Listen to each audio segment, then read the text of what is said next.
What if Ork Waaghs had a unified leader? There are things in this galaxy that even the most hardened Imperial commanders dare not speak aloud. I am a scribe of the Ordo Xenos, and I have seen the data slates that made Lord Inquisitors go pale beneath their augmetic modifications. What I am about to tell you is not conjecture. It is a vision of extinction, a mathematical certainty coded into the very nature of the greenskin threat. The Imperium stands on the edge of a precipice, and the thing that could push us over exists right now, scattered across a billion war zones, waiting for the single spark that will unite it into an unstoppable apocalypse. The question is simple, terrible in its implications. What if the Orks found a leader who could unite them all? Every Imperial citizen knows the greenskins are a plague, a green cancer spreading from world to world. What they do not know is that this plague is kept in check only by its own internal contradictions. Ork warbosses rise and fall with brutal regularity, their waaghs burning bright before collapsing into infighting and tribal warfare. A boss grows too powerful and his subordinates tear him apart in a frenzy of ambition. This internal chaos is not a weakness to be exploited. It is the only reason we still draw breath. Standard Imperial doctrine acknowledges this fundamental truth. When facing an Ork incursion, we identify the warboss, eliminate him with precision strikes, and watch as the Waaghh tears itself apart in the power vacuum. I have watched battle footage from 17 separate campaigns where this strategy saved entire sectors. The greenskins, bereft of their leader, turning on one another with a savagery that made our own firepower redundant. But I have also watched footage they never meant me to see. I have accessed archives sealed by Inquisitorial decree, fragments of picked captures from battles that nearly broke the Imperium 10,000 years ago. I have seen the beast, that towering monstrosity that brought the greenskins to the very walls of Terra itself. The beast was not just a war boss. He was a force of nature, between 10 and 12 meters tall, possessing genuine strategic acumen rather than simple brutality. His Ork empire built space hulks of unprecedented sophistication, deployed teleportation technology that confounded the Adeptus Mechanicus, and coordinated attacks across the Imperium with something approaching foresight. That creature was killed, its empire dismantled by heroes whose names are now legend. But here is what keeps me awake in the cold darkness of my hab cell. The genetic potential for another beast remains locked within every Ork spore that drifts through the void. Let me show you the numbers that terrify me. At any given moment, there are estimated to be quadrillions of Orks scattered across the galaxy. The Departamento Analyticus cannot produce an accurate count because new ones spawn from fungal spores faster than we can exterminate them. For every greenskin killed in battle, dozens more will eventually emerge from the corpse-strewn ground. These quadrillions are divided among thousands of competing warbosses, each commanding anywhere from a few thousand to a few million boys. Their power is diffuse, scattered, contained by endless civil wars.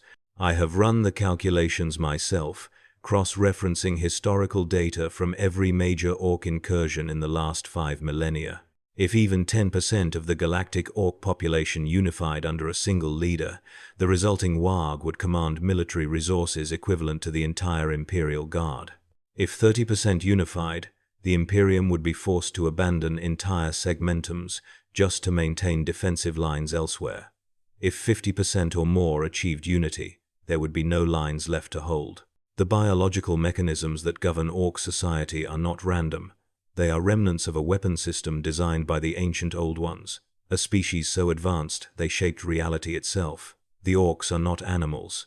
They are living weapons, designed to multiply and conquer with exponential efficiency.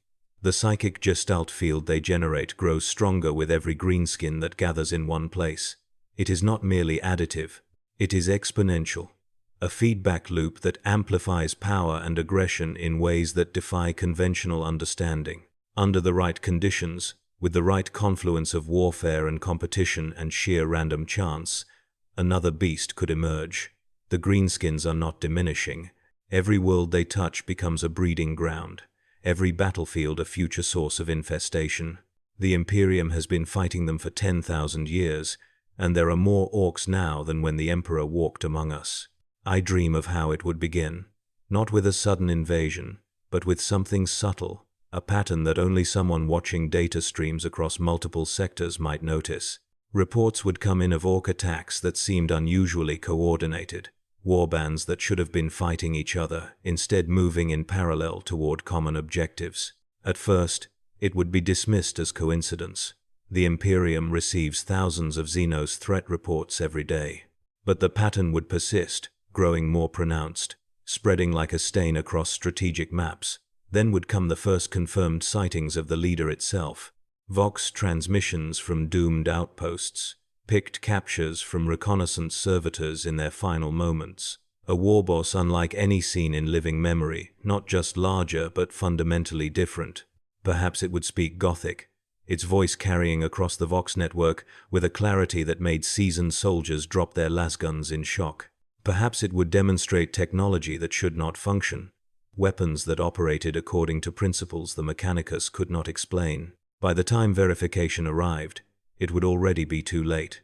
News travels slowly in the Imperium, filtered through layers of bureaucracy. Months or years might pass between first sightings and the moment when the High Lords of Terra acknowledged the true scope of the threat. During that time, the unification would accelerate. Ork populations locked in conflict for centuries would suddenly cease hostilities, not through diplomacy but through overwhelming psychic dominance. The gestalt field would shift, realigning like iron filings near a magnet, and billions of greenskins would simply know with absolute certainty that they served a new master. The military implications are almost too vast to articulate. A unified Ork force would not fight like any army the Imperium has faced in recent history.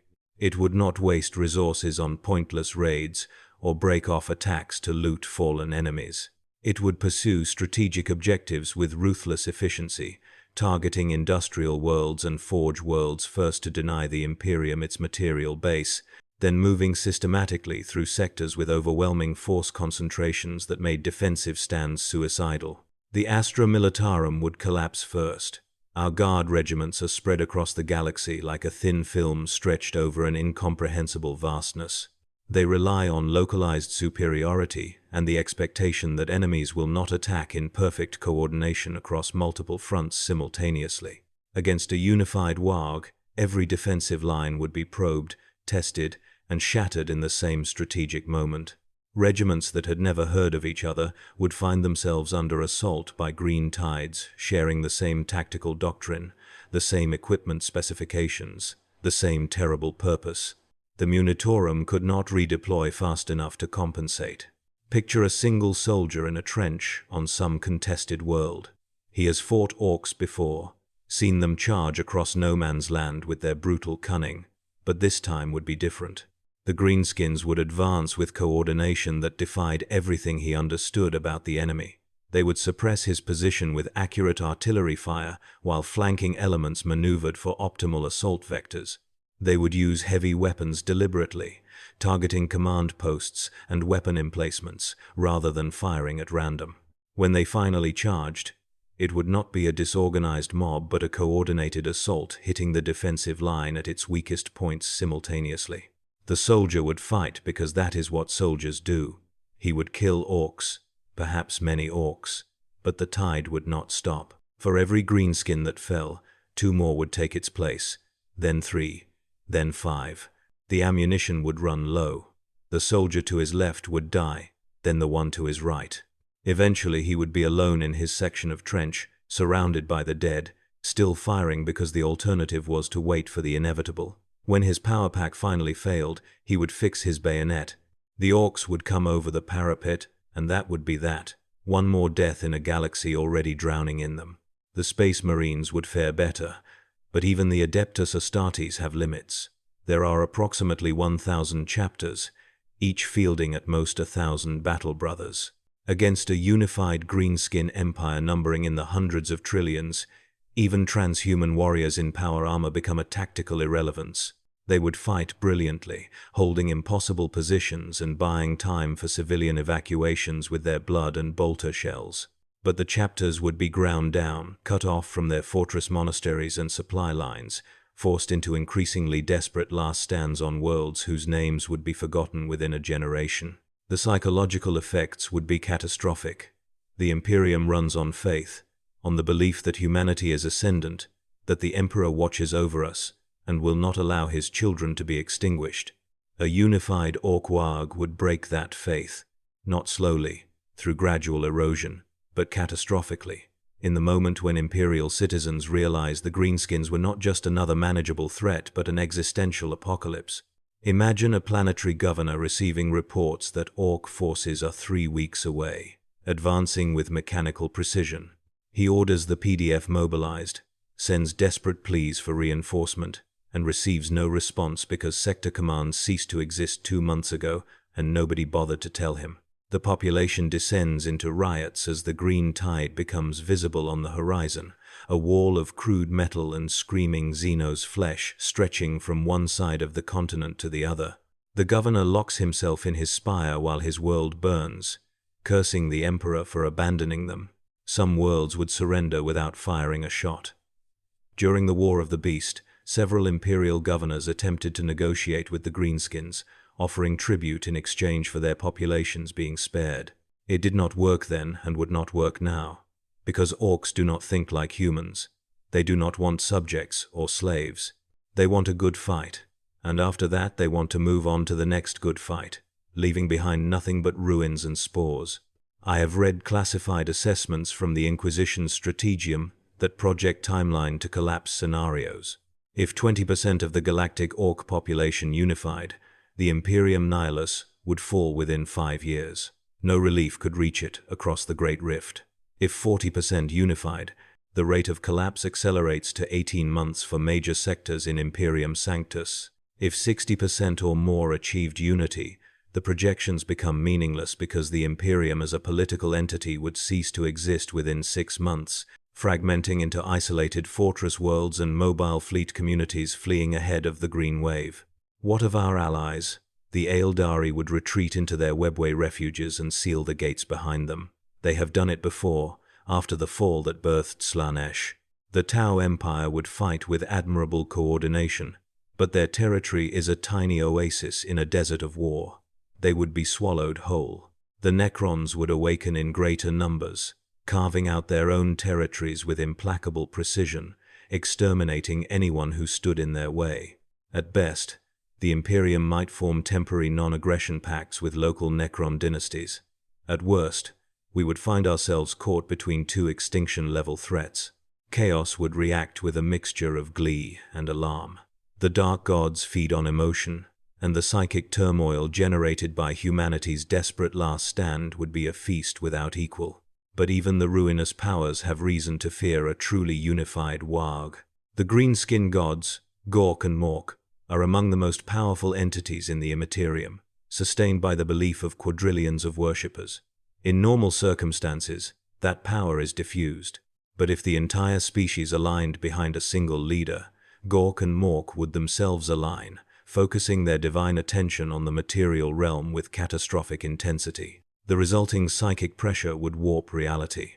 Entire sectors would experience localized distortions where the greenskin gestalt field became so intense that their belief literally rewrote the laws of physics.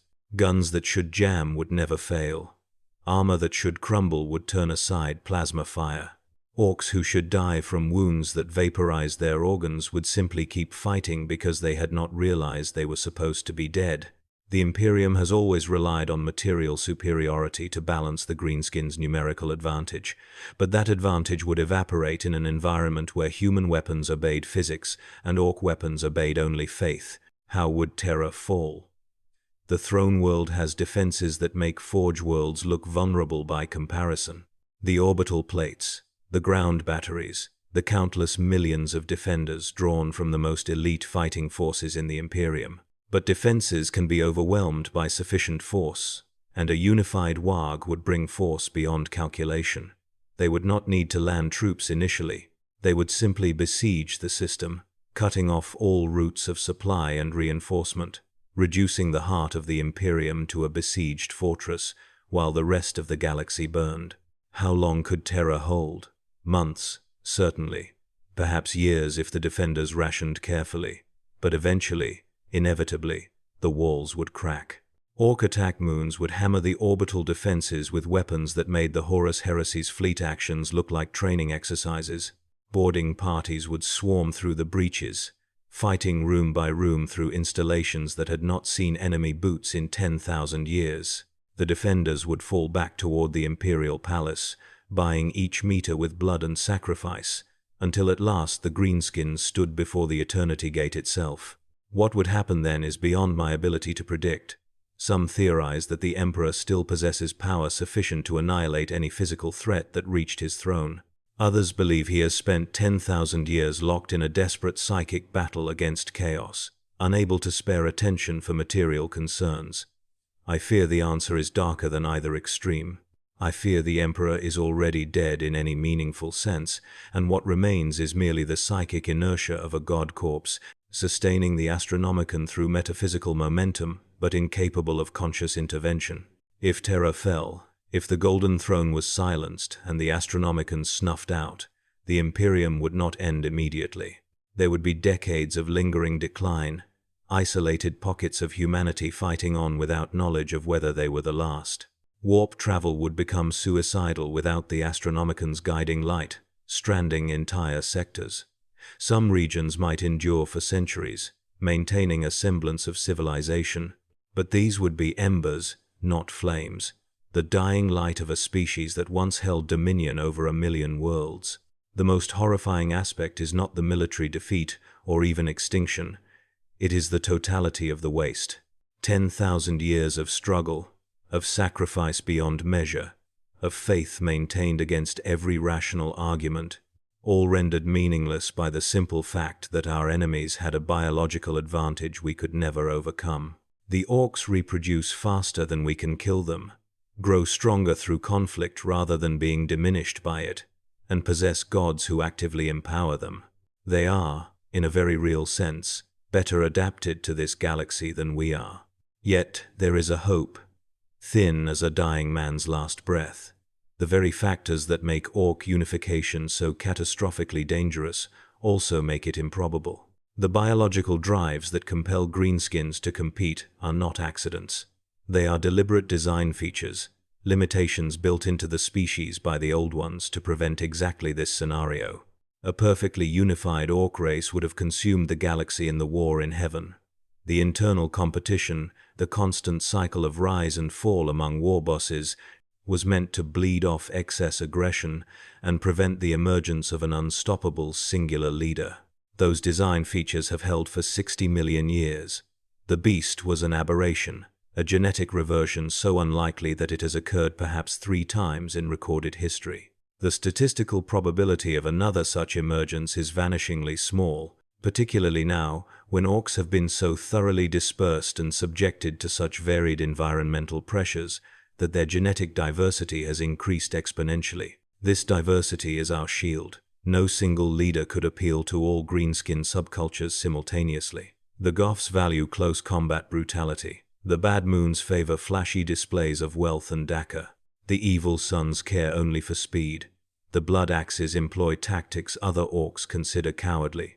These are not merely cosmetic differences but fundamental worldviews, different interpretations of what it means to be Orky, and those interpretations compete as fiercely as any war boss competes for dominance.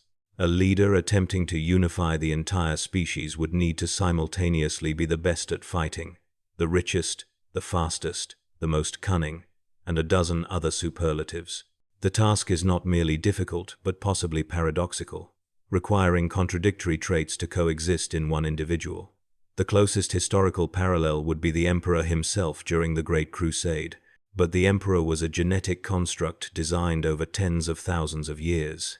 The Orks produce leaders through simple competition and environmental pressure, a lottery played across trillions of births with no guarantee of any particular outcome. So the numbers are against it. The biology is against it. The entire weight of history and probability stands between us and that nightmare scenario.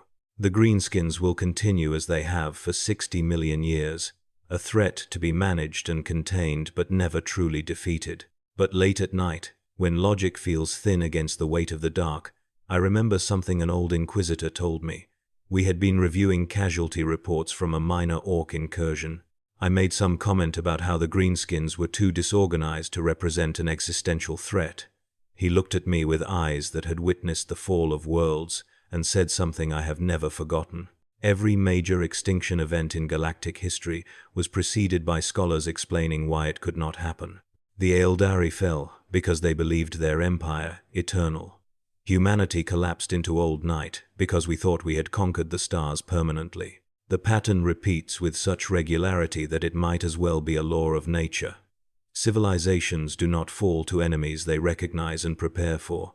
They fall to threats that manifest from blind spots, from scenarios dismissed as impossible right up until the moment they become inevitable. So, I watch the data streams. I collate reports from every corner of the Imperium, searching for patterns that should not exist. I maintain files that would earn me execution for defeatism if anyone outside the Ordo knew they existed. Probability matrices and extinction timelines and contingency plans for scenarios that doctrine insists are impossible. I do this not because I believe the nightmare will come, but because someone must be prepared if it does. Someone must be thinking about the unthinkable, so that if the first reports arrive of an impossibly large war boss, who speaks in complete sentences and unites warring clans with psychic dominance, we will not waste crucial weeks convincing ourselves it cannot be real. The Imperium has no strategic reserves for a threat of this magnitude. Our entire military apparatus is committed to ongoing conflicts. If a unified Ork Waaagh emerged tomorrow, we would have nothing to meet it with except heroic last stands and desperate prayers. The High Lords would convene emergency sessions. The Fabricator General would promise production miracles that could not be delivered, and the Ecclesiarchy would preach faith while quietly preparing for the end. Perhaps I am wrong. Perhaps I have spent too long staring at worst-case scenarios. Perhaps the Imperium is more resilient than I give it credit for. Perhaps the Emperor watches over us still, steering us away from disasters we cannot perceive. I want to believe these things, but then I look at the numbers again. I review the footage from Octarius, where Orks and Tyranids have fought for decades in a conflict that only makes both sides stronger. I read the reports from Armageddon, where the largest Waaagh in living memory was defeated by the narrowest margin and at horrific cost. I think about how close we have come to disaster, and how each time it was only luck or exceptional individuals that saved us. Luck runs out. Exceptional individuals die. There is a passage in the oldest strategic texts maintained by the Departamento Munitorum, supposedly dating back to the Unification Wars before even the Great Crusade began. The text is fragmentary, damaged by age, but one line has survived intact through 10,000 years. I have it memorized. The greatest threats are those that make use of strengths we cannot match. The Orks possess numbers we cannot match, biological resilience we cannot match, psychic potential we cannot match when properly focused, and gods who actively support them. The only thing that has prevented them from leveraging these advantages into total victory is their internal division. It is a weakness so fundamental that it defines the species, and we have built our entire defensive strategy around exploiting it. But what if that one weakness was removed? The answer is extinction. Not glorious last stands or heroic sacrifices that buy time. Just extinction, swift and total. The erasure of humanity from the galaxy, as if we had never existed.